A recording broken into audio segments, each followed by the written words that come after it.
Merci à toutes et à tous d'être venus ce soir chez Carib. Ça nous fait très plaisir de récupérer David Calvo après le monumental et joyeux calvaire des Utopiales, qui, paraît-il, d'après les rumeurs et les réseaux sociaux, a été particulièrement homérique cette année. Donc on est très heureux d'accueillir David Calvo. C'est pas la première fois.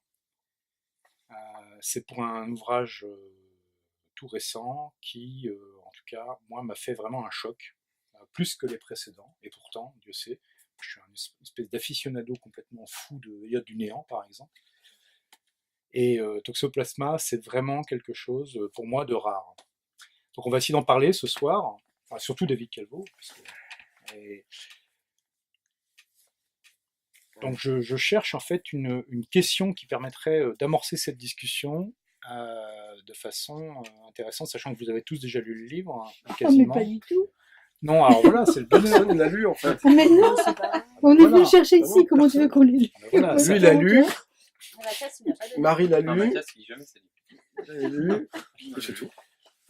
Toi, tu l'as même pas lu. J'ai lu, Kenny Ah oui, t'es à la moitié, c'est bien. Kenny l'a Moi, lu. je serais Ah oui, tu l'as lu absolue. aussi Très bien. alors je vais sûrement pas faire un résumé parce que j'ai horreur de faire des résumés puisque le résumé c'est la mort, mais je vais quand même dire un peu de quoi ça parle, en tout cas à mon avis, et puis après on va compléter ça un peu pendant la soirée, enfin j'espère. Bon, je vais le dire quand même, c'est pas un spoiler, c'est une évidence au bout de la page 3. C'est sur une ligne de temps qui est un peu différente de la nôtre. Il y a des choses qui se sont passées un peu différemment quelque part dans les années 90-2000. On est à peu près aujourd'hui, mais c'est pas tout à fait pareil. Il y a eu une guerre de l'eau au plan mondial. Euh, les multinationales sont plus puissantes que les États, mais ça, c'est pas vraiment une surprise. Enfin, c'est déjà le cas aujourd'hui, donc c'est pas de la science-fiction, ça, c'est juste du documentaire. Et ça se passe à Montréal, sur l'île de Montréal, plus exactement. Alors, l'île de Montréal et la ville de Montréal, c'est pas tout à fait la même chose, mais bon, ça, vous le saisirez en lisant le roman. Et l'île de Montréal, en fait, est organisée en commune libre, qui est un peu assiégée par des forces fédérales, par des gens qui ne voient pas d'un bon oeil le fait qu'il y ait ce côté un peu libertaire, où tout un tas de gens coexistent de façon, ma foi, assez pacifique et même éventuellement orientée vers un avenir qui ne soit pas complètement sombre et paranoïaque. Mais, on se doute bien, on s'en doute dès les premières pages, il y a peu de chances que cela dure. Donc le livre est entièrement sous pression. Il est sous pression d'une parenthèse qui va se refermer. Et c'est très beau. C'est atroce, la pression de la parenthèse qui va se refermer. Mais en tout cas, c'est omniprésent dès les 15-20 premières pages. Et comme guide, dans cette commune libre de Montréal et dans l'univers qu'il y a derrière, qui est là, dont David Calvo nous dit finalement assez peu de choses. Moi j'aime beaucoup quand l'auteur laisse la lectrice ou le lecteur faire son job, c'est-à-dire imaginer en fait et combler les interstices. Je trouve que c'est plus intéressant que quand on est assommé de documentation, mais c'est un avis absolument personnel, je l'avoue. Et ça n'empêche pas d'adorer Kim Stanley Robinson, qui a tendance à assommer avec de quoi combler les interstices. Dans cette visite guidée de ce moment de la commune libre de Montréal, on va suivre 3 personnages principaux. C'est pas toujours du monologue intérieur, il y a du monologue intérieur, mais ça peut être aussi, parfois il y a un narrateur qui est un peu sur l'épaule et qui regarde, puis qui nous dit ce que la personne voit. Les voix sont fortes, elles sont très distinctes, alors que pourtant il y a 2 hackers parmi elles, ces 3 femmes. Alors, je vais pas manier l'écriture inclusive, enfin, surtout à l'oral, de façon brillante ce soir, donc je vais quand même essayer de faire avec. Mais le 3e personnage, celle qui n'est pas une hackeuse ou un hacker, est quelqu'un qui gagne sa vie. Alors, la notion de gagner sa vie, et ça nous renvoie à une superbe anthologie également parue à la Volte qui s'appelle Au bal des actifs, sur la notion de ce qu'elle travaille demain.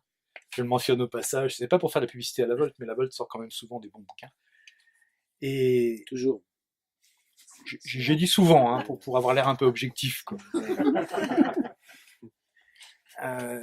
la notion de rémunération, en tout cas pour le travail, dans la commune libre de Montréal est quelque chose qui est devenu un peu passé, qui n'a pas de sens, en tout cas au moment où se produit le roman.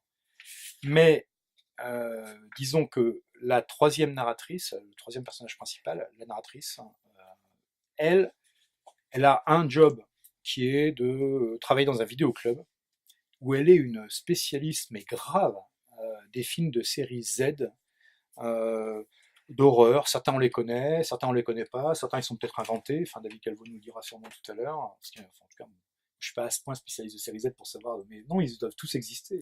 Je l'ai dit à la fin, ils existent tous. À un moment donné, je voulais en mettre un, juste pour jouer, pour dire, genre, ils existent tous sauf un, pour que les gens ils aillent chercher lequel n'existe pas.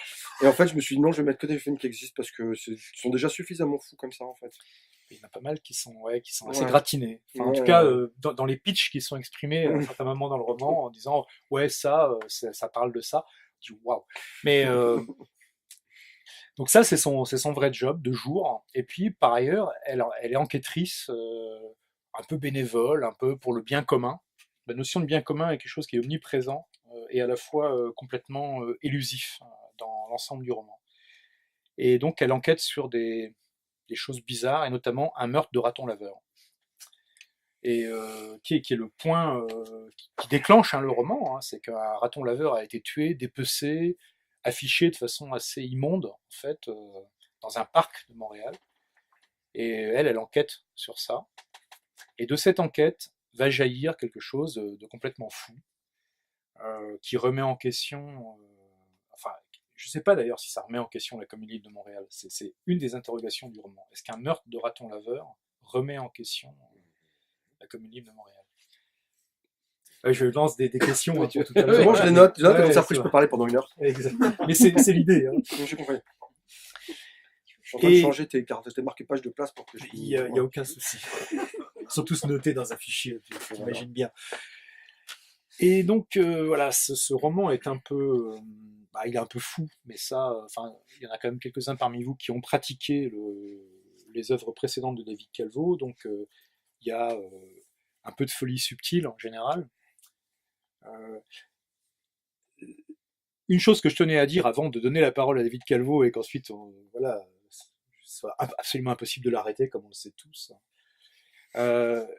Une des choses qui m'a le plus touché, en fait, mais extrêmement profondément dans ce Toxoplasma, c'est que c'est une vraie tentative réussie de réactualisation complète du cyberpunk en fait des années 80, qui a été un moment qui aurait pu être extrêmement politique en termes de littérature de science-fiction, et qui a vite, pour tout un tas de raisons dont on parlera peut-être ce soir, mais qui a versé dans une pure esthétique, et donc qui a raté d'une certaine façon une convergence esthétique et politique, ou qui ne l'a atteinte que partiellement.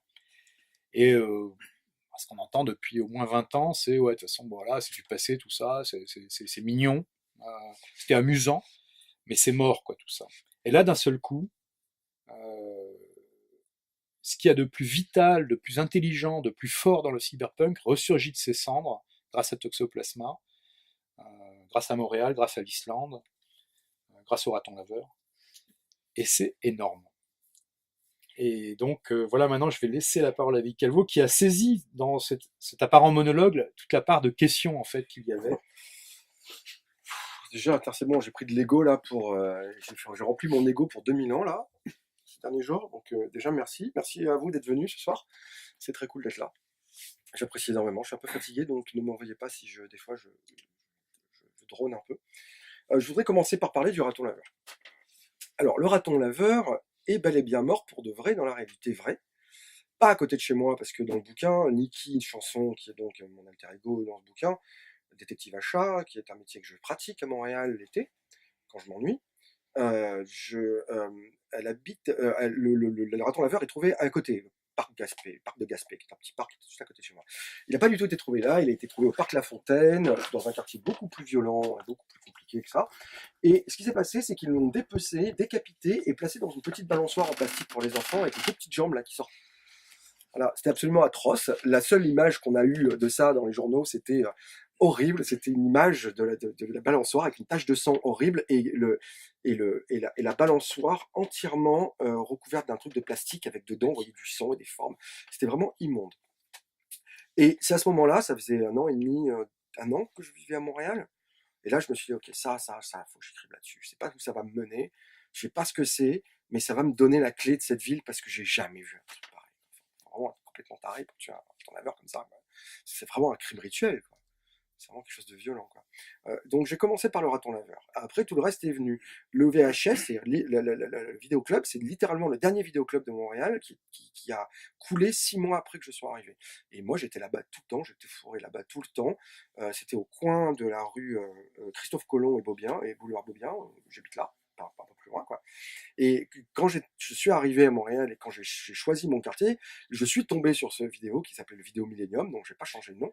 En même temps, tu allais chercher comme ennemi, non pas la VOD ou les DVD, Le Betamax. mais le Betamax. Absolument. Mais alors bon, ça je vais expliquer pourquoi. Je vais expliquer pourquoi. Et donc du coup, le gars qui est par ailleurs un gars très gentil, à qui je parlais tout le temps, j'étais tout le temps fourré à son comptoir, comme une groupie, et il me racontait sa vie. Je lui disais, mais ça fait combien de temps que vous faites ça? Parce que même ma mère, dans les années 80, était la gérante du plus grand vidéoclub de Versailles. Et du coup, quand j'avais 8 ans, elle m'a amené pour la première fois avec elle au travail. Tous les mercredis, elle m'asseyait dans son petit bureau et elle me disait, tu as le droit de prendre un ou film ou deux cet après-midi, tu peux voir ce que tu veux. Et le premier film que j'ai vu, c'était Piranha 2. Donc de James Cameron, qui est un film absolument remarquable, puisque ce sont des piranhas avec des ailes qu'on mutait, donc ils s'attaquent aux gens qui sont sur la plage. C'est un film absolument atroce à voir, qui n'a que très peu de qualité, mais qui est un film que moi j'aime énormément, surtout pour l'affiche, parce que et moi, à partir de 8 ans, j'ai commencé à dessiner des BD avec des gens qui se faisaient manger par des trucs sur les plages. Mes parents allaient tout le temps au Club Med, ça m'éclatait de les imaginer bouffés par des barracudas géants qui rampaient sur la plage.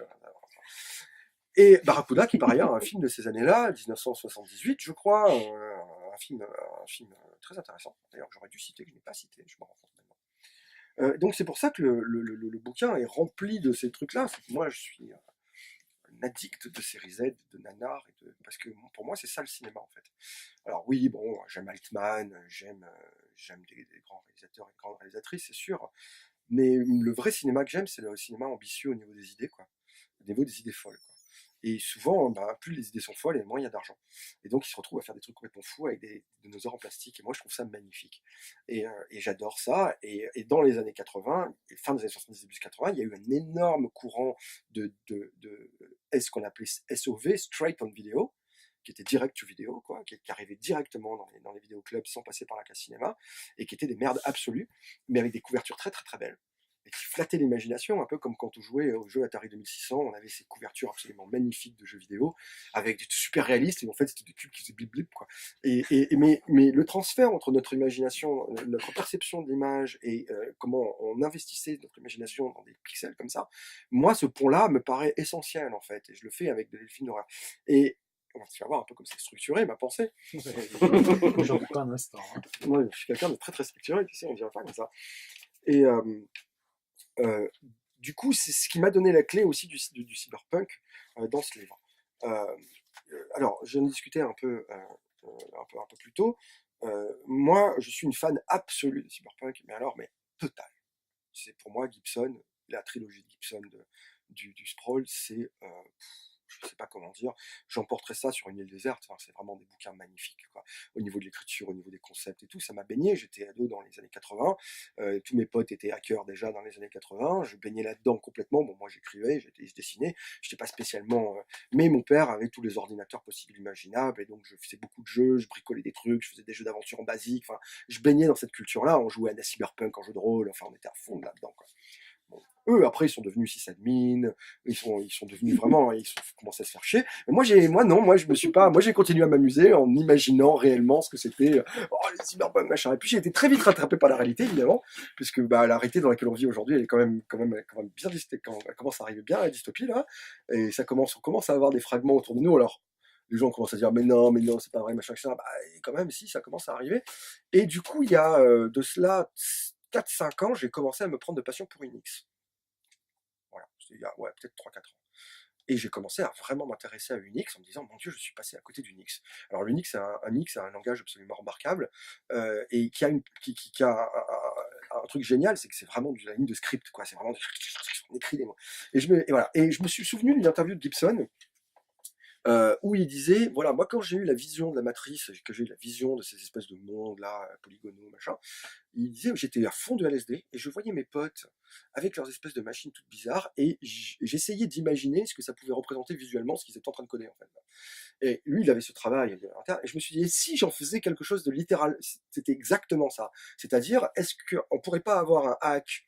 Donc dans le bouquin, il n'y a plus d'Internet. Internet a été complètement corporatisé, privatisé, découpé en morceaux et compagnie. Mais il y a une bande de hackers en Islande qui a réussi à piggybacker le système derrière, quoi, et qui s'est greffé dedans, en fait, sans se rendre compte que, bon, je vais pas spoiler ça, mais bon, voilà, je ne spoilerai pas. Et ils se sont organisés. Alors je vais vous lire un petit bout de la mythologie de ce qui s'est passé. Voilà. Alors, si je le retrouve. Parce que le bouquin est bourré de jargon. Bon, c'est un peu long, mais ça va peut-être vous plaire. C'est ce qu'elle préfère, fabriquer des démons. Dans la mythologie grecque, les daimons sont un concept complexe, très éloigné des entités démoniaques. Les daimons sont des esprits de nature très différente, parfois même des héros ayant acquis après leur mort une sorte de fonction surnaturelle entre divin et mortel. Car un daimon n'est visible que par ses actes, une pure énergie aux actions très différentes cataloguées par les philosophes comme autant de bibites inconnus. Alors bibite en canadien, ça veut dire bête, bestiole, insecte, pas bête, pas bite. Les daemons sont autant de paramètres et de variables. En langage Unix, un daemon, la forme latine, est un petit programme qui tourne en tâche de fond en réponse à un planning ou une action. C'est un exécutant. Il prend en charge les basses besognes. C'est de lui pourtant qu'est partie l'idée de la pneuma. C'est à partir de lui, pourtant, que toute la grille a trouvé le sens qui lui manquait pour devenir un espace de jeu partagé. Kim aime les démons car ils sont les ouvriers d'un monde parallèle. Elle veut donner un nom à son démon de purge, mais elle sait que pour cela, elle doit interroger l'oracle. C'est la pneuma qui décide de comment nommer les démons. La pneuma est une conspiration. Si conspirer est entendu au sens de respirer ensemble. Il avait été énoncé quelque part sur un obscur BBS qu'il fallait créer un système de valeurs symboliques commun pour permettre au système de s'interfacer. Une sorte d'interopérabilité sémantique. Dans un monde viscéralement individualiste, la pneuma faisait office de déclaration d'intention, de constitution implicite, de code moral. Ses origines étaient aussi mystérieuses que ses principes. Elle était soi-disant née au cœur d'une communauté d'archéologues travaillant sur le mécanisme d'Antikythera, un prototype d'horloge ordinateur antique retrouvé dans l'épave d'un bateau en Méditerranée. Les hackers s'étaient emparés du principe et l'avaient décliné sous plusieurs formes, longuement débattues, avant d'être entérinés par plusieurs protocoles de programmation. Tim Berners-Lee avait été mis en prison pour la simple raison qu'une faction opposée à la nomenclature avait fabriqué contre lui une série de méfaits que les autorités avaient pris pour argent comptant. Trop content de pouvoir continuer à défoncer cette culture souterraine qui pillait les banques avec des magnétophones bidouillés. Mais les dommages étaient trop importants. Quand la grille était née d'elle-même, à la convergence de toutes les bases de données, la grille c'est cette espèce de fragment d'internet corpo en fait. À la convergence de toutes les bases de données, l'unification dans la grécité s'était faite naturellement. Si la plupart des interfaces pouvaient donner une interprétation personnelle de l'information, les grands principes antiques dictaient la formulation visuelle de la majorité des programmes et de leurs interactions. Les hackers s'étaient emparés d'une vieille réalité pour édifier de nouveaux temples sur les ruines, des temples faits de compilations et de données, de trajectoires et de performances. Des temples où se nichaient parfois des oracles, interprétant les flux comme des rameaux, comme le vent dans les arbres, le glouglou de l'eau. Des prophéties naissaient de ces rêves diffus, des litanies qu'on saisissait patiemment. Les détricoter faisaient partie du processus et parfois on découvrait des nouveaux chemins dans la variation. C'était l'ivresse d'un monde qui se créait au fur et à mesure, participant d'une racine commune et œuvrant dans la même direction. Tout le monde y avait pris goût. Mais quelque chose clochait, toujours au cœur de ce vitalisme, du vitalisme de cette abstraction. Y avait-il réellement création d'un monde, ou bien n'avions-nous pas trouvé une des clés possibles pour communiquer avec une dimension malléable par le biais de notre perception? May passe la tête depuis les chiottes, un journal ouvert sur ses jambes mal épilées. Alors, Kim ligature son loupe avec un slash, c'est open. Woot! Voilà. Donc, c'est ce que j'essaie de faire là, malgré le fait que j'ai fait quand même quelques répétitions de termes, je me rends compte qu'il y a deux différents, t'as vu? Ouais, mais j'aime pas ça, je me dis comment c'est possible que je fasse encore des répétitions de noob comme ça. Ouais, mais ça fonctionne bien quand même. Ouais, mais bon, quand même. Et au moins j'ai du progrès. Moi j'ai de la marge de progrès, là, tu vois, pour le coup. Voilà. donc du coup, que j'ai essayé de faire, c'est ça. C'est-à-dire, alors donc, ces hackers ont cette espèce de structure mythologique comme ça pour leur protocole, pour échanger protocole, pour parler le même langage. Hein, et je pense que c'est un peu ce qui nous manque aussi à nous. Je pense que la mythologie, c'est absolument pas quelque chose qui est fait pour être cru ou quoi que ce soit. C'est quelque chose qui est fait pour être coordonné. Non, mais c'est une des choses que tu. Alors là, pour le coup, les rares fois où les personnages se permettent des choses qui sont théoriques, Oui. parce que c'est très rare, parce que une des grosses qualités énormes du roman, c'est que justement la théorie, elle est complètement embedded. Enfin, elle n'est pas, il n'y a pas d'exposé, quoi. Mais c'est qu'il y a ce besoin de langage commun et que. C'est ça. Et que le fait. Alors moi, j'ai beaucoup aimé le fait que enfin, c'est comme ça que j'ai senti, hein, que la mythologie grecque, la tragédie grecque, ce qu'on sentait là, soit venu comme aussi un clin d'œil et une résonance avec les Loas de Gibson. Enfin, je les cite d'ailleurs tu les directement, cites directement dès le dans le début texte. et Ouais, tu ouais. les recites un peu Ouais, plus ouais, loin ouais. parce que Ça me paraissait quand même honnête de dire que la littérature fait partie du monde dans lequel on est. Moi, c'est un truc qui me sidère dans les films d'horreur, c'est que les gens, ils voient des zombies arriver, ils sont incapables de savoir ce que c'est des zombies, quoi. Mais ils vivent dans un monde où il n'y a pas de film de zombies. Enfin, c'est quand même un truc de fou, quoi. Oh mon dieu, des zombies, je vais mourir, il faut leur tirer dans la tête. Ah bon, t'es sûr? Oh non, on va peut-être essayer de faire autre chose. Mais attends, mais t'as pas vu Romero, t'as pas vu.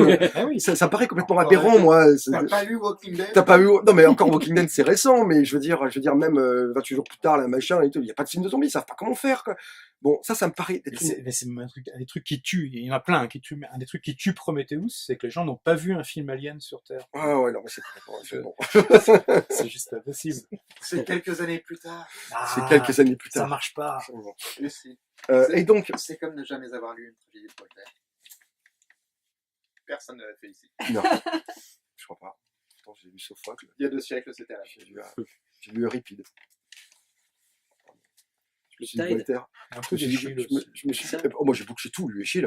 Ah oui, oui, j'ai lu tout, Échille. Est-ce que c'est encore de la tragédie? Est-ce que c'est déjà de la tragédie, Échille? Je crois pas. Est-ce que de la tragédie, c'est pas vraiment Euripide? Je sais pas. Bon, bref. Alors, je fais une toute petite parenthèse le temps que tu reprennes ton Échille, c'est souffle. la parole, c'est la tragédie. C'est que je tiens à rappeler quand même pour les aficionados de Charybde et de David Calvo qu'on a eu la chance d'entendre David Calvo il y a 1 an et demi de ça nous parler de La Toison d'Or de Robert Graves et donc de mythologie grecque et que je peux vous dire qu'il s'y connaît. Non, je ne m'y connais pas spécialement, c'est pas vrai. Ce qui fait que j'ai une capacité d'éponge. Et j'éponge beaucoup de choses, en fait, parce que comme ça me permet d'avoir un maximum de formes à pouvoir décliner, à pouvoir désosser, machin. Je serais bien incapable. Je serais bien incapable de te structurer ce que j'ai dans la tête au niveau des mythes, quoi. Par contre, je connais, je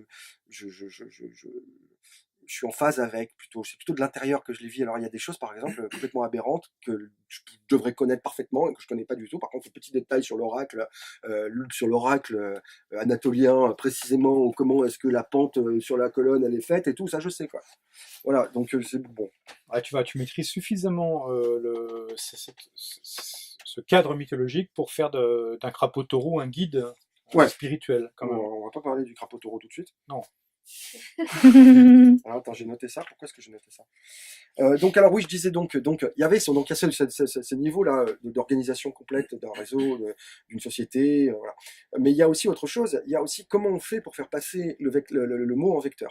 Comment est-ce qu'on Parce que moi c'est un truc qui me fascine avec Unix, c'est un truc qui me fascine quand je travaille avec Linux ou quand je travaille avec des systèmes comme ça, c'est que dans ma tête je suis obligé de faire en 3D l'univers. Je suis obligé de le mapper en 3D parce que moi j'aime pas du tout les OS, les GUI là, les graphical machin.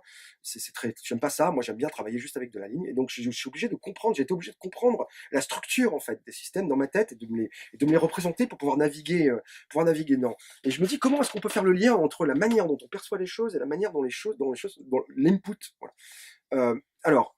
Il y a plusieurs manières de le faire. Dans le cyberpunk traditionnel, les decks de Gibson sont des decks avec des logiciels bien spécifiques. C'est-à-dire que les signaux des bases de données interprétés par les decks sont filtrés à l'aune des programmes des decks. C'est-à-dire que si j'ai un deck Japon médiéval, le démon que je vais voir à un moment donné, il aura la tête d'un Tengu ou de n'importe quoi. Okay, si par contre je vois le même démon mais avec un truc de Tolkien, eh ben, je vais pas voir un démon, je vais voir un Balrog. Voilà. Pourtant on verra la même base de données. Bon, ça c'est Gibson. Ça c'est très intéressant, mais je me suis dit là il y a quand même une interface. Le problème c'est que dans mon monde, c'est du proto-cyberpunk. Je travaille pas du tout avec les bécanes avec lesquelles Gibson travaille. Gibson, il est dans le futur, il est dans le futur, et les espèces de trucs optiques, et les machins et tout, sans parler de Snow Crash, où là, il y a carrément des machins qui se dessinent sur les visières et tout. Non, là, ils ont des Minitel bidouillés, ils ont des vieilles bécanes, ils ont des tam-tams, ils ont des magnétophones, ils ont des trucs comme ça, et ils ont des vieux systèmes qui bootent, ils ont tous des Raspberry Pi, quoi. Enfin, voilà, c'est ce niveau-là de tech qu'ils ont, quoi. Il y a pas grand-chose, quoi. Donc, j'ai été obligé de me dire, parce que ils voient. Alors, je voudrais essayer de vous raconter, de vous lire un run pour vous faire comprendre ce que j'essaie de dire. Si je trouve la page du run. Et en fait, ce que j'ai imaginé, c'est qu'effectivement, il y a des gens qui ont naturellement cette capacité à voir ce qui n'existe pas, et à le formaliser dans leur tête et à le partager avec des mots, parce qu'ils ont le même vocabulaire.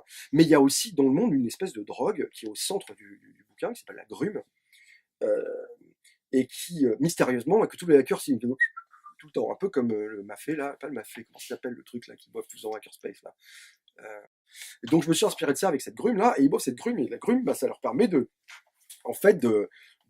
stimuler leurs hallucinations intérieures en fait, et donc ça établit un pont entre la ligne de commande qui est juste un espèce de script à la con, quoi, et eux qui voient des vecteurs incroyables. Alors donc j'essaie de vous raconter, j'essaie de vous trouver une scène. Alors je ne veux pas vous citer la scène de la laverie, parce qu'à un moment donné elle fait ça avec une machine à laver. Je vais vous lire plutôt un échange entre les hackeuses en train de finir un run. Voilà, je pense que ça déjà ça marchera mieux. Allez, c'est bon. Elles ont passé la nuit sur leur machine dans un bain de sueur et de joint. Après une dernière heure d'optimisation, elles sont prêtes à finir l'assaut. Extatique, Kim exécute un pont entre deux pointes. En face, tout le système s'écroule. Elle serre son poing, défonce return. Nice, ricane May. Alors ouais, 2 secondes, attends. Il faut plus d'1 minute pour ouvrir la faille. Le vecteur sexiste. Check comment il bouge, le petit. Contrôle, chérie, contrôle, ta mère. Space Dell, et c'est un anneau simple en enfer pour le vecteur, la voie est libre. Des fumerolles tendent vers la brume, la grille qui émerge entre 2 abîmes. C'est un paysage impossible, fendu, traversé d'intenses miroirs. Ses reflets sont des calculs, des impressions reconstituées. Rien ici n'existe, seulement calculé en temps réel, suivant qui regarde, qui agit. Tout le reste clip. Rouge, vert, jaune, vert, bleu, orange, ultramarine, chantonne May, citant une vieille émission de Disney. Tu dis ça parce que t'es énervé. Reste concentré, Chica. Kim glisse ses doigts sur le clavier sans lever la pulpe, laisse une trace sur les micro-touches de la console chauffée à blanc. Sur l'écran, les lignes de commande s'effacent pour esquisser le véritable espace. Des mots composant ce vertige où elle bascule. Sur le verre de ses lunettes filtrantes se réfléchit un monde transformé, né de lettres et de tracés où elle trouve une perspective. May, donne-moi du lest. Assise en tailleur sur un safou, May pianote une incantation, se laisse distraire par un éclat de chaleur virtuelle. Focus, meuf, focus, ça va. Elle réussit à passer l'intégrale de son murmure. Elle siffle, bambino. Il a pris tout le paquet. Banco debout. Voilà. Donc ça, c'est un peu comme ça que je le fais, c'est-à-dire que c'est vraiment, pour moi, c'est ultra sensuel, quoi, tout ça, quoi.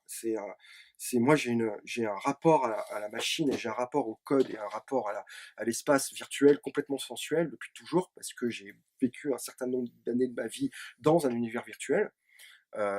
J'ai fondé un groupe dans Second Life, il y a presque 10 ans maintenant, qui s'appelait les Cadavres Postmodernes.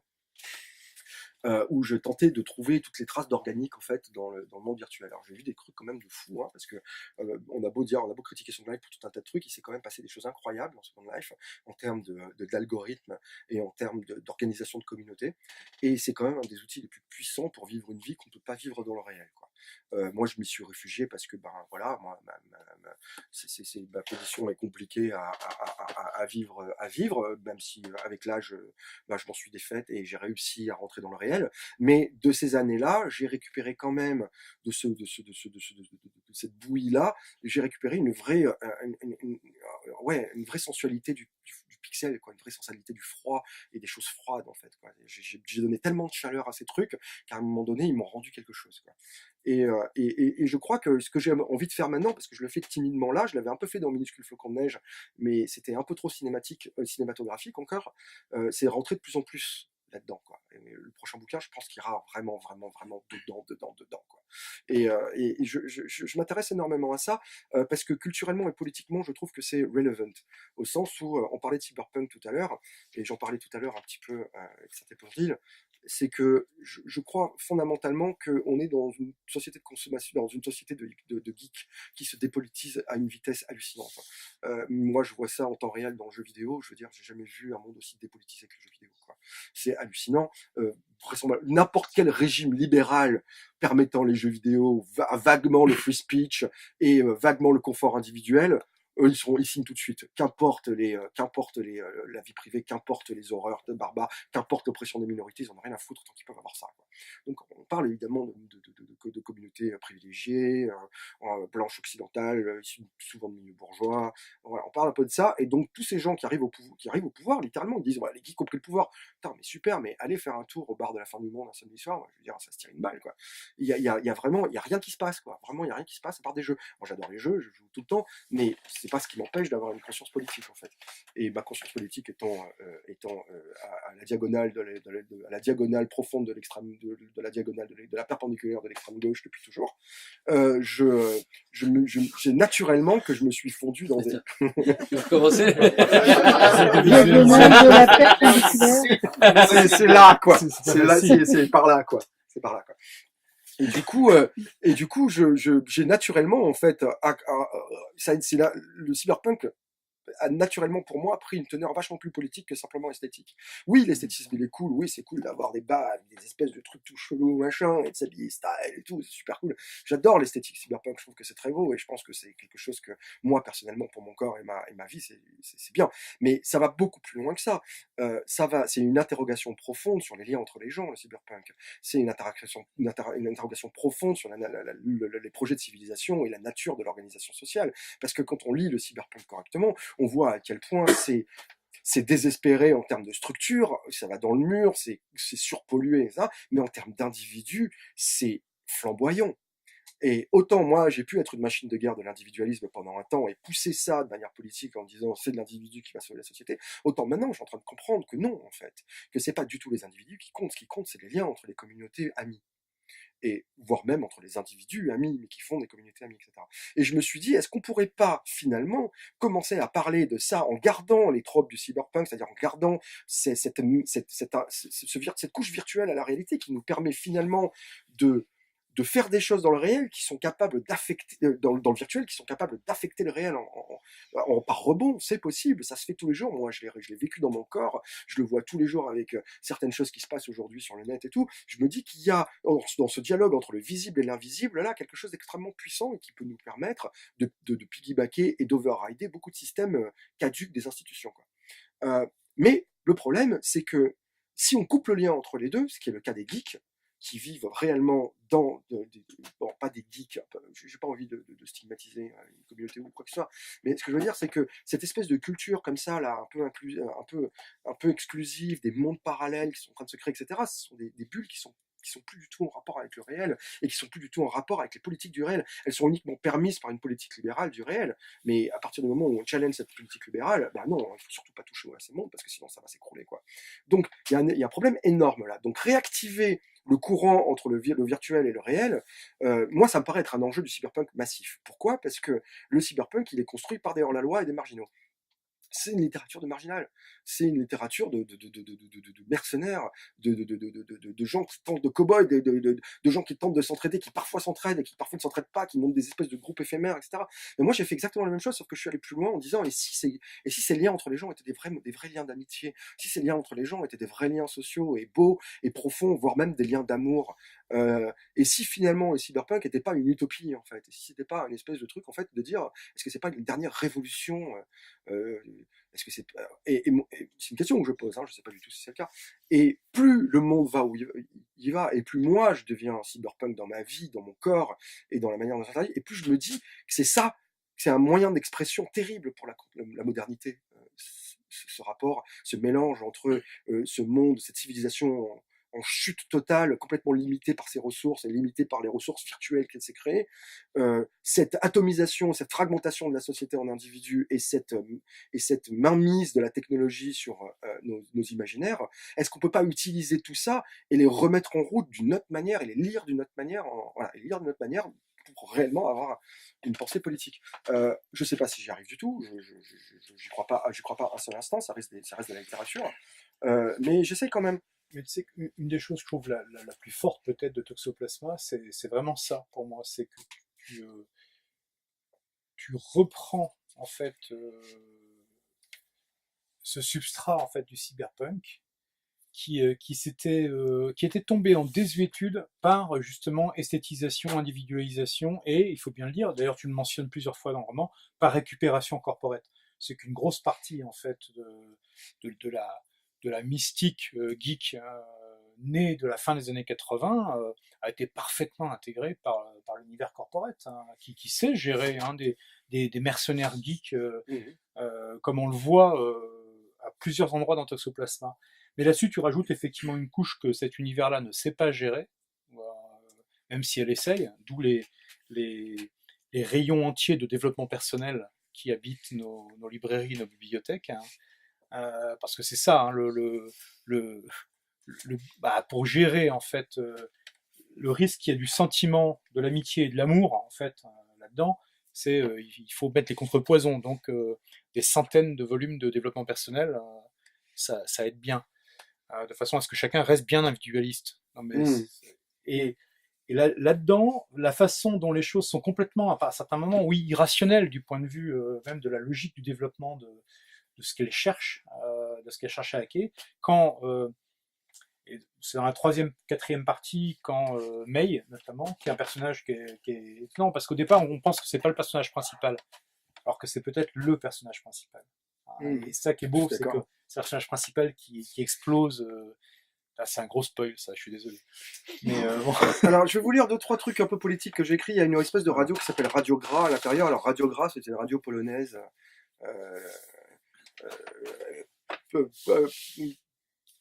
Pendant le bloc soviétique, pendant la guerre froide.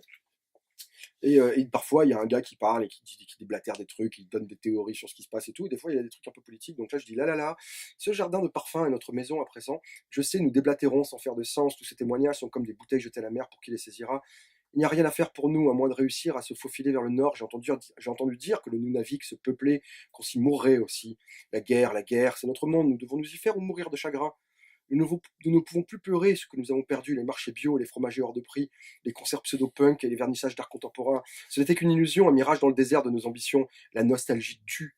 Nous avons oublié le projet, mes amis, le projet de civilisation. Non, tout ne se vaut pas. Non, tout n'est pas à vendre. Il y a des priorités. Nous aurions dû nous mettre d'accord sur ce que ça veut dire être un putain d'humain. Demain se souvient d'hier. Alors il y a ça. Puis il y avait une autre rente qui fait à un moment donné. Non, ça c'est quand il parle de la Grèce. Il parle d'Aube dorée à un moment donné, parce que voilà, Aube dorée c'est quand même un peu inquiétant, quand même, hein. Et du coup, moi, cette politique-là, je la vis à Montréal en temps réel, parce que bon, alors moi je suis pas citoyenne pour l'instant, je suis un peu dépolitisé de tout ça, mais aujourd'hui la première femme maire de Montréal a été élue du nouveau parti de gauche. Pas du tout parti libéral, donc elle a défoncé Coder, qui était une espèce de gros porc libéral ça faisait c'était une espèce de Godin-like, quoi. Et elle a défoncé, et là elle a vraiment mis sur pied un espèce de projet pour Montréal absolument génial. Et je pense sincèrement que Montréal est une ville qui sait. Alors, ils se sont fait défoncer là après les dernières révolutions, les dernières révoltes étudiantes de l'UQAM il y a 4 ans, 5 ans. Mais c'est une ville qui est hyper active à tous les niveaux, politiques, poétiques, et c'est un endroit où je me sens bien, et je me sens bien pour éprouver ça, parce que c'est une ville qui est très très cyberpunk aussi. Pourquoi ? Parce qu'il y a vraiment cette idée de l'individu en communauté, qui travaille à des tâches fragmentées, qui fait des choses un peu bizarres. On a toute la 3 ou 4 jobs en même temps, mais on aime beaucoup ça, c'est très cool, quoi. Et même si on sait qu'on contribue à la fragmentation du monde du travail, quoi. C'est un gros problème. Et je disais tout à l'heure que peut-être aussi notre rôle, ça allait être de former un petit peu les gens qui doivent s'adapter aussi. Et du coup, c'est aussi une ville qui est ultra corpo, avec énormément de boîtes de jeux vidéo, et là, c'est en train de devenir la capitale de l'intelligence artificielle en Amérique du Nord. Toutes les boîtes d'intelligence artificielle sont en train d'arriver à Montréal. Et il y a la moitié de Montréal, enfin, il y a un tiers de Montréal qui est souterrain. Et les souterrains à Montréal, c'est littéralement des souterrains de cyberpunk, c'est-à-dire c'est des couloirs vides, des espèces d'atriums gigantesques vides avec de la moquette sur plusieurs niveaux. C'est complètement fou comme ville, quoi. Et la moitié de l'année, c'est dehors, il fait -40, quoi. Donc c'est quand même un endroit assez étonnant, quoi. Qui mélange les langues, toutes les langues, c'est très cosmopolite. Il y a des gens. Moi dans mon immeuble, il y a le monde entier. J'ai des Mayas, j'ai un Maya chez moi, quoi, un mec descendant des Mayas, qui parle très très très mal notre langue. J'ai du Mexique, j'ai un Libanais, j'ai une Algérienne, j'ai un couple de Chinois, j'ai de tout dans mon immeuble, quoi. Et par contre, comme il n'y a pas de projet, de national au Canada, la seule chose vers laquelle ils tendent, c'est on espère qu'on va tous parler français à un moment donné, quoi. C'est la seule chose qui existe là-bas en termes d'union entre les gens, quoi. Et ça, c'est très intéressant pour moi à le vivre aujourd'hui, c'est que je me rends compte que c'est un laboratoire Montréal, quoi. C'est un laboratoire, et c'est un laboratoire qui peut être écrasé par libéraux, donc c'est pour ça que j'ai fait une commune de Montréal qui s'individualise au Québec, et qui dit allez, on prend les ponts avec des phalanges, enfin des milices, parce que les phalanges, voilà, des milices. Oui, d'ailleurs j'ai été obligé de changer le nom parce qu'à un moment donné j'avais mis phalange partout parce que je trouvais que c'était cool une phalange, et après j'ai dit suivant l'histoire politique, phalange n'a pas tout à fait le même terme, donc je voulais pas trop aller là. Et Idoro, pourquoi tu m'as mis Idoro? Tu m'as mis plus Idoro. Ah, c'était à cause des vélos, ça. Ah, c'est à cause des vélos, c'est un bouquin que j'adore, Idoro. Ouais. Et ah ouais, Pardon. Idoro, c'est voilà. Et donc alors voilà, tous les États aux USA, machin, blabla. Bon bref, où j'en étais où? Oui, donc voilà. Donc modestement, je j'ai pas envie de dire que je sais ce que je vais faire. Je vais faire de la politique ou quoi que ce soit, mais c'est vrai que maintenant je me rends compte que tout est politique et que c'est très difficile pour moi d'envisager de continuer à faire de la fantasy comme ça, sans comprendre ce qui est en train de se passer. Et j'ai l'impression que le cyberpunk, et vraiment, je sais que c'est cliché de dire oui, mais non, c'est de la SF, machin, etc. Mais non, moi j'ai envie de dire que c'est du cyberpunk, quoi. J'ai envie de dire, mon chambre 15, c'est du cyberpunk, quoi. Je veux le dire, je pense que c'est quelque chose qui est très vivant, qui est très très vivant si on sait le regarder à l'aune de ce qu'on vit, nous, aujourd'hui, quoi. Et ça m'énerve d'envisager des futurs transhumanistes et compagnie, alors qu'on est incapable de regarder ce qui se passe aujourd'hui concrètement, quoi. Et je crois que c'est aussi la fonction de la SF que de dire, ok, on regarde ce qui se passe et on tend vers le futur, mais c'est aussi la fonction de la SF de dire, on regarde ce qui se passe et on le sublime. Maintenant, on le sublime dans le contemporain pour pouvoir coller à ce qu'on vit au niveau de la langue, au niveau des idées, au niveau de ce qui se passe politiquement. Et c'est aussi des manuels, de terrain pour moi maintenant la SF, quoi. Et je me rends compte de ça, et progressivement il m'a fallu du temps pour le comprendre par contre, quoi. Et je sais pas pourquoi il m'a fallu autant de temps pour le comprendre. Je crois que j'avais pas le point de vue que je devais avoir au niveau de mon corps et au niveau de mon expression pour pouvoir avoir pas cette finesse, mais en tout cas cet angle-là, quoi. Et voilà, quoi. Qu'est-ce que je peux dire d'autre?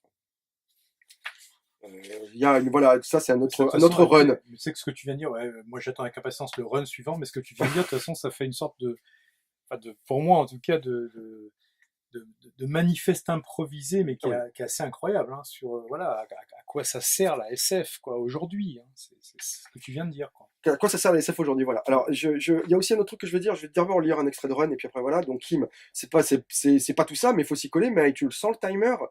J'ai 40 BPM sur le slide. Moi, ça me paraît chaud. Denis est en bas avec le couleur. Il dit qu'il est près dans 4. Caca. Caca. Kéké. Ok, quoi. Je t'entends craquer des doigts d'ici. On doit les entendre à Vancouver. J'ai pas les stats. Attends. Tu feras gaffe à ta ventile. Je crois que t'as pas assez de mousse dans la patente. J'en ai foutu partout. C'est ce qu'on me dit souvent. Je me demande comment ils vont gérer leur portail de phase. Si c'est ça qui t'inquiète, je te rassure, j'ai installé 3 rottes avec des pikes, c'est du chinois, personne pourra t'arrêter. Mais pense bien à rester en caps, sinon tu vas bouffer toute la même. J'ai mis du scotch, good girl. Bon, j'ai le verre partout, c'est good pour le transfert. Je jump, n'oublie pas de suivre l'oiseau, c'est du Ghost en live. J'ai pris mes graines. Amen, mes sœurs. Voilà. Alors, il y a un autre truc, voilà, j'en ai fait plein, j'en ai un autre dernier là, j'aime bien celui-là. Tout est ready, il y a 30 secondes sur l'infrabasse, ça devrait moduler sévère, ça dérape un peu sur le vertex. On dirait un gros hippo qui marche sur le rivage, pom pom pom. Je fais ce que je peux, le tunnel est trop étroit, qu'est-ce que tu vois? Ma réticule est foirée, il y a un oiseau devant moi qui se faufile. Ne perds pas des yeux, il va te montrer la faille. J'ai 345 pecs sur le feu. Perds pas l'angle, 35 degrés, ça va passer. Serre les dents, ça passe, la structure est stable. Mais il y a quoi devant? 3 beams. Jove touche rien, ça passe, je te dis. Voilà.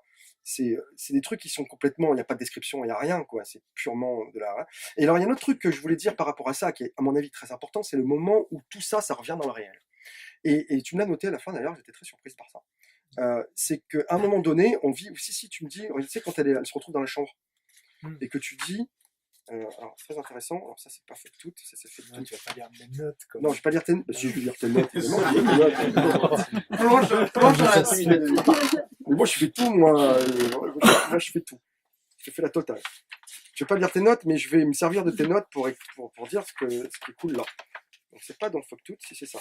Voilà, tu m'as écrit rare nécessité. Parce que charnellement, un modus operandi et une esthétique à cœur. Mais non, mais c'est bien tes notes, je vais m'en servir. Pour une fois qu'on me passe la brosse comme ça.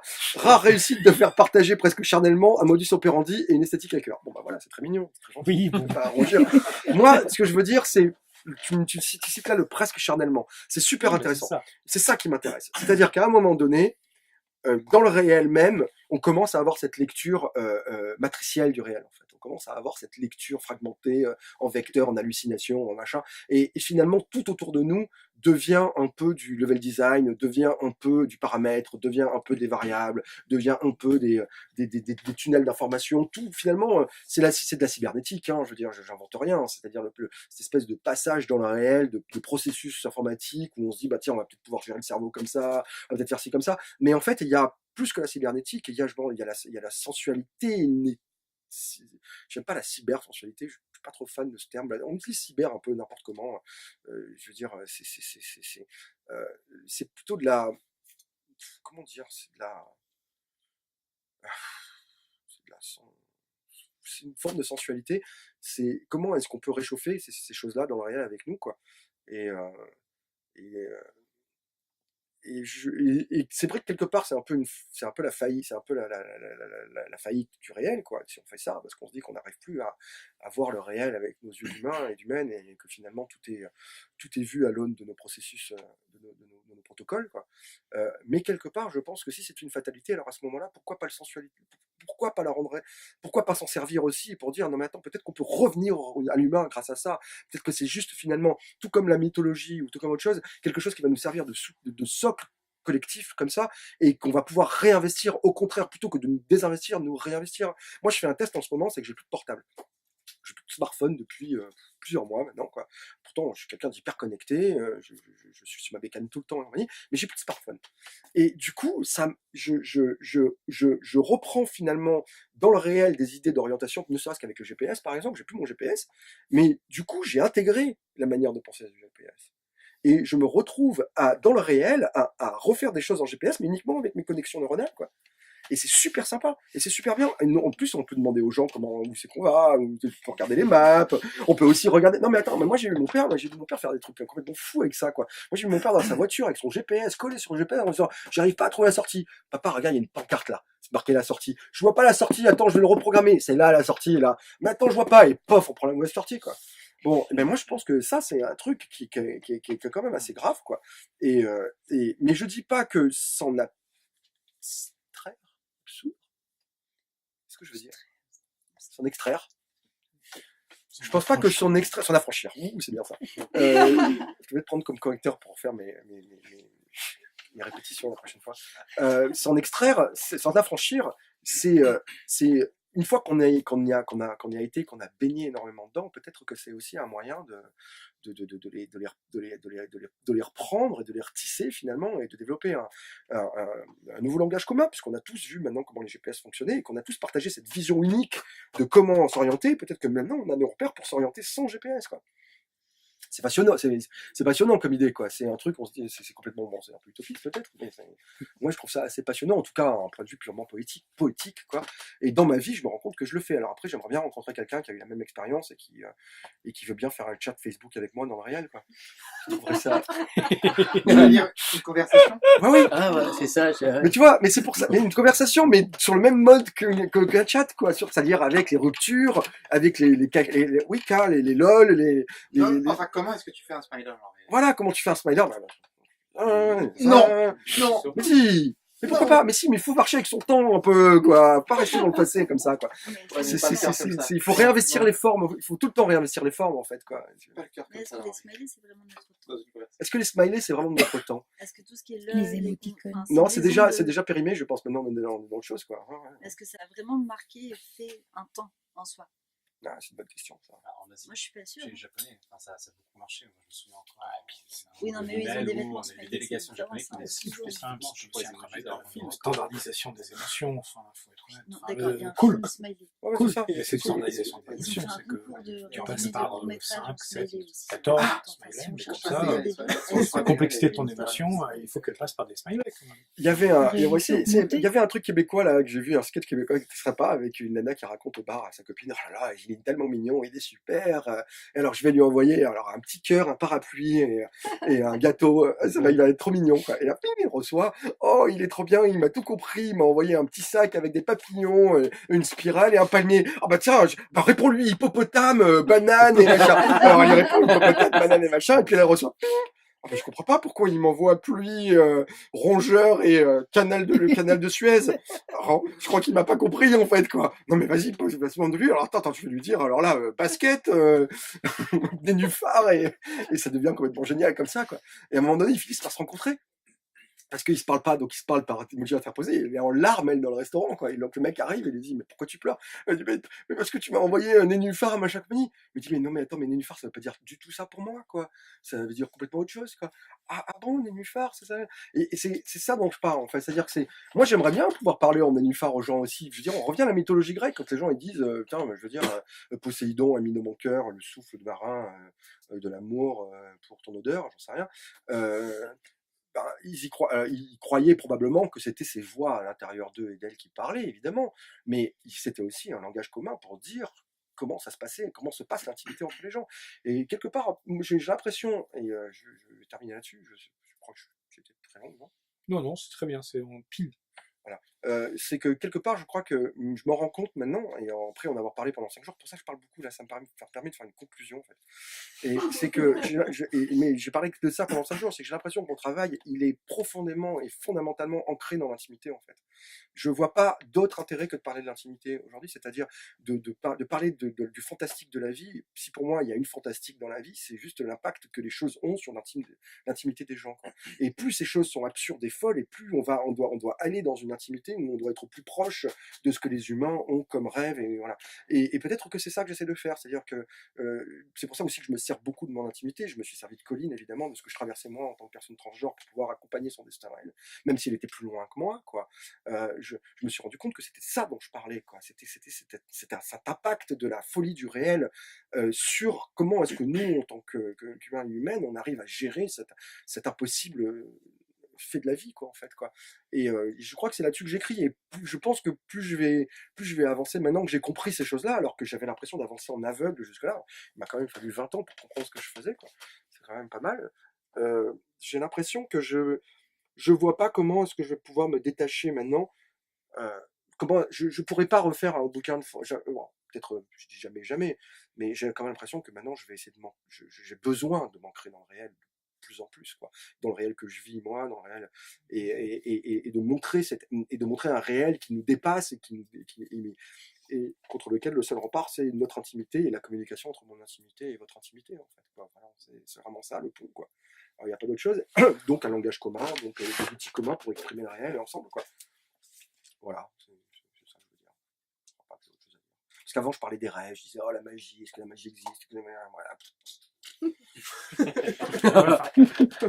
Non mais ok, cool, on en a besoin, il n'y a pas de problème, etc. J'ai l'impression là maintenant qu'on est quand même dans un moment anthropique, quoi. Et qu'on n'y avait pas il y a 5 ans, quoi. Quand j'ai écrit Eliot, je sentais que la réalité était en train de partir en sucette, mais je ne voyais pas à quel point, en fait, quoi. Et là, depuis 2-3 ans, les choses se sont considérablement accélérées, en fait, quoi. Au niveau des relations entre les gens, au niveau même de la nature des politiciens. Enfin, je veux dire, quand on a un Valls qui va à l'Assemblée et qui dit et tenter d'expliquer le terrorisme, c'est un peu essayer de l'excuser, quoi. Non, mais c'est la fin de la sociologie, quoi. Là, c'est du délire total, quelqu'un de gauche, quoi. On va, quoi. Ouais. Non mais là c'est vraiment le mur. Non mais oui mais enfin, oui non mais je sais bien. Non mais j'ai dit soi-disant. Attends, j'ai pas dit voilà. Mais pour mon père il est de gauche, quoi. Donc mon père il va avoir un connard comme ça, il va aller voter à droite, quoi. Putain, c'est con à dire, mais voilà, c'est comme ça que ça se passe, quoi. Mais ce que tu réussis avec Toxoplasma là, et c'est vrai que je pense qu'il y a un travail incroyable. Toi je pense que tu te mésestimes en disant oui c'est venu comme ça un peu. Non, là avec Toxoplasma tu recolles en SF de l'intime et du politique comme on l'a pas vu depuis 15 ou 20 ans. Enfin, en tout cas, moi, c'est vraiment comme ça que je le ressens. Tu vas trop loin. Non, mais si, enfin, Toxoplasma, c'est vraiment un truc où tu dis d'un seul coup, ouais, bah, dans les relations entre les êtres humains et dans la façon dont elles s'organisent, y compris quand c'est dans un run, enfin, de hijacking c'est profondément politique dans la façon dont ça se fait, dans la façon dont ça s'organise et tout. Et ça, c'est vraiment quelque chose qu'on n'arrive qu'à aborder en fait en littérature. Et là, c'est même pas une question de SF ou pas. En littérature en ce moment, on a du mal en fait à recoller l'intime et le politique, alors que c'est au cœur de tout au quotidien. Ben là, maintenant, ça le devient parce que la biopolitique et la biopolice, c'est quelque chose qui est en train de devenir activement coopérationnel, voilà. Et donc finalement, aujourd'hui, l'intimité et le corps, c'est des choses qui doivent. On doit prendre position avec nos corps aussi, pas simplement avec nos idées et pas simplement avec nos partenaires. On doit absolument mettre nos corps en jeu, quoi. On n'a pas le choix. Enfin, moi, en tout cas, de mon point de vue, j'ai plus le choix, quoi, parce qu'à un moment donné, c'est bien beau. Et du coup, on retombe dans une république de hipsters. Et alors, je crois que j'avais juste un dernier extrait à dire avant de finir. Bah oui, mais moi, on me fait parler. Moi, j'aime bien parler. J'ai un ego énorme, hein, vous savez. Hein. Non, parce qu'en fait, dans le bouquin, la commune, c'est aussi une république de hipsters, quoi. Donc, ils se payent en tickets de Monopoly, ils sont à fond. Donc, justement, la Betamax, justement, alors la VHS revient en force parce que c'est un peu comme le vinyle, tout le monde est à fond de VHS. Mais enfin, c'est pas le Blu-ray, etc., qui leur fait la guerre, c'est la Betamax. C'est-à-dire, ils ont trouvé plus snob et plus hipster qu'eux, en fait, quoi. C'est-à-dire le Betamax. C'est-à-dire en même temps, les gamins en BMX, ils finissent par brûler les Betamax et pas les VHS. Ah oui, non, mais c'est clair, mais parce que les gamins en BMX, ils aiment la VHS, ils savent que la VHS, c'est ça, quoi. Vérité, quoi. Mais ce qui est étonnant, c'est qu'en plus, le Betamax, c'est vraiment un truc de snob, parce que le Betamax a perdu la guerre de la VHS, a perdu la guerre de la vidéo, quoi. Ils se sont fait défoncer, c'était trop cher. Et, mais dans ce monde-là, c'est un truc de hipster. Ils ont plein de cafés à la con où ils boivent du café guatémaltèque dans des trucs ils sont pleins de, c'est bourré de hipsters qui finissent tous morts d'ailleurs. Hein. On dirige vers la fin là, mais je peux l'avouer, les gamins de Ouais, bien sûr. Je l'ai tué. Alors à propos de raton laveur, c'est quoi ça?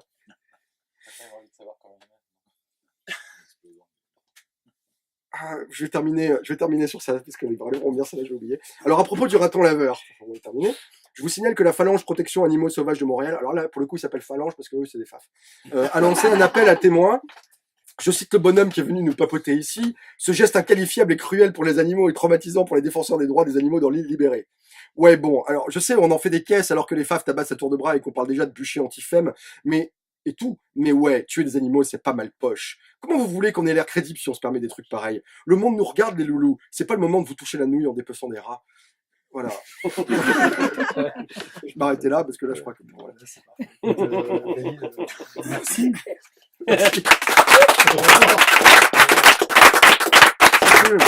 Citation idéale pour finir quand c'est pas loin, c'est toucher la nuit dans des peçons. C'est pas mal comme conclusion, ouais. Voilà. Ah ouais, c'est pas mal de terminer là-dessus. Ah ouais, on touche quand même bien la nouille, quoi. En dépeçant des rats. En dépeçant des rats. Franchement, on dépense, ouais. Merci.